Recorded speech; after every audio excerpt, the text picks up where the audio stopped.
What's in it? Condom tampons. Yes, I want to have sex with her and buy her album. Sounds like he's recorded these in a toilet. You're a beautiful woman. Why dress up as a guy? I love the camera. You're going to be amazing, Marina. Brilliant. I'm not a pop Dumbo. Hello, I'm Marina and the Diamonds, and you're watching Toasted.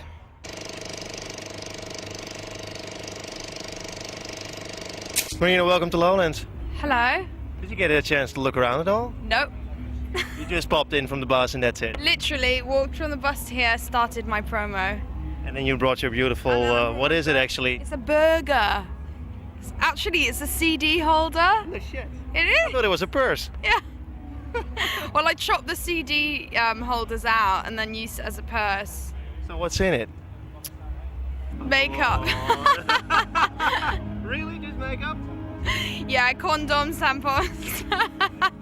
Just joking. No, Okay, makeup okay. on my phone. Hey, you got a new single out soon, right? Mm-hmm. Champagne. Yes. For a single of your Yeah. debut album, yeah.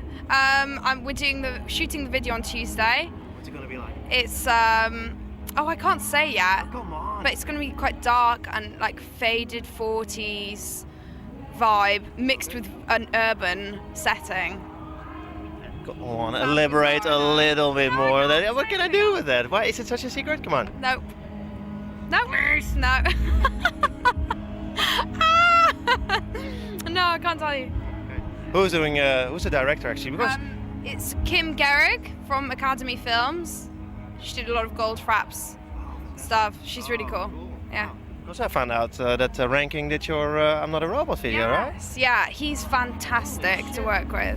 But how did that work out? Did he just call or? No, my creative director sent him the song and they said, okay, the budget's like £1. Do you want to do it? And he's a really big music fan, and so he said yes. And how was it to work with him? Brilliant.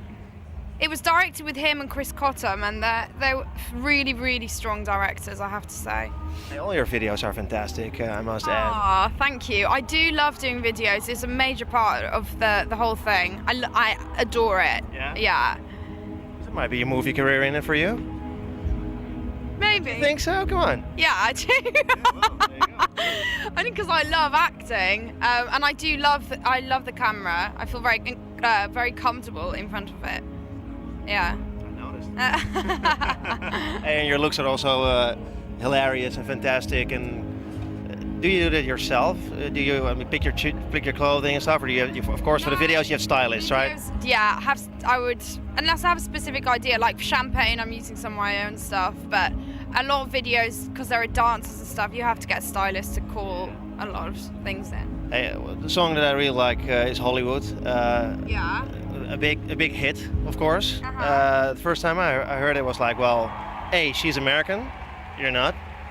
B, it's going to be a massive hit all over the world. It's not yet. I know. That says it all about me, but Well, it's only gone to Europe so far. It sounds boring talking about campaigns, but in America, if you do a campaign, it's all in one go, and all of the radio stations get pushed and stuff. But you have a time where you go to radio, and Hollywood hasn't gone to radio yet anywhere except for Boston. It's just started there. cool. And then I've got my tour in September, so yeah, I think it's different when you're a left field artist. Your first time, it's not going to go bang immediately unless you're straight kind of Katy Perry pop that gets on the radio. It's very accessible and palatable. It's not going to happen like that. So it's more like your second records. But how is America? I mean, are they must be very. Oh, they're amazing fans. I love it over there. I really love it. And they are bound to love you too, because I think really it can be a massive hit in the States, Hollywood. Oh, I would be so disappointed if it wasn't. But America's so big that you really need the push. It just does not happen on like an internet level or something. You need money to do it, and if people don't want to invest in you, then you don't really get heard.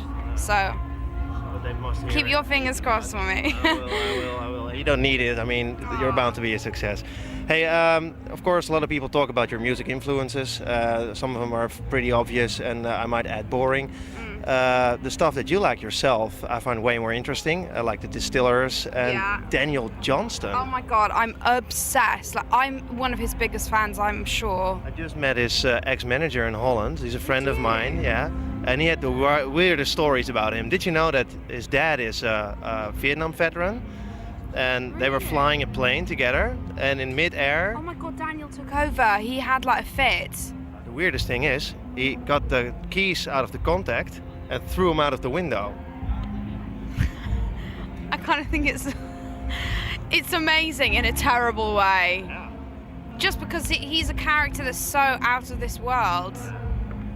But why did it influence you? Because he also had a story about that. There was an interview. Because he really encouraged me to just get out there and be an artist. It didn't matter if I wasn't technically perfect or if my recordings were a bit scratchy. Because with him, I just thought, whoa, this guy sounds like he's recorded these in a toilet, but they sound so interesting. And I really connected with his records. And so I thought, who cares if people, as long as you're honest and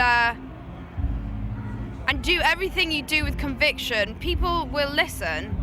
And it's true. So I started gigging. I couldn't play the piano for shit, but I just went out there and did it and started producing my own stuff. So Sounds so easy, but you must have had a lot of slack in the beginning and a lot of people booing, right? I mean, that must have been really hard. Oh yeah, definitely. There were times when I was just like, that's why the whole album's about ego and being either totally self-deprecating, like you're such a loser, I hate you, or like you're gonna be amazing, Marina. It's the truth. God, but I mean, I also read a story that you once dressed up as a guy in order to get a record deal at Virgin. Is that true? Yeah. Why would you do that? Because I had nothing to lose. I had nothing in the world. You're a beautiful woman. Why dress up as a guy? Because the audition was for a reggae boy band. Oh shit. Yeah. Wasn't like I just went. How did they react? I mean, they must have had a laugh, right? Like, we're not letting you in. And then obviously I gave a letter to the A&R, and they called me back the week later. But I was not very good singer at the time, or I was singing like a Whitney Houston cover, so it didn't go anywhere. But it was an experience. I can imagine. Hey, your album is actually already pretty old, right? I mean, the stuff that you wrote is pretty old.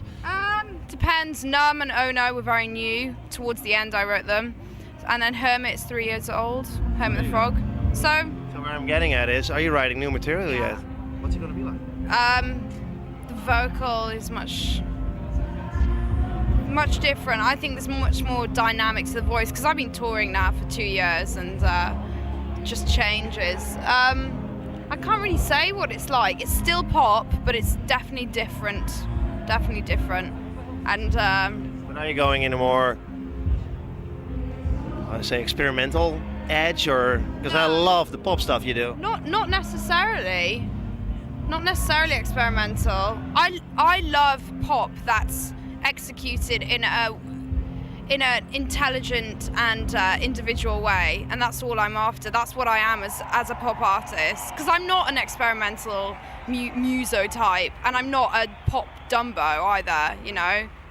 Sorry, I can imagine. to say Dumbo, but you know, like a pop dolly who doesn't even write her songs or anything.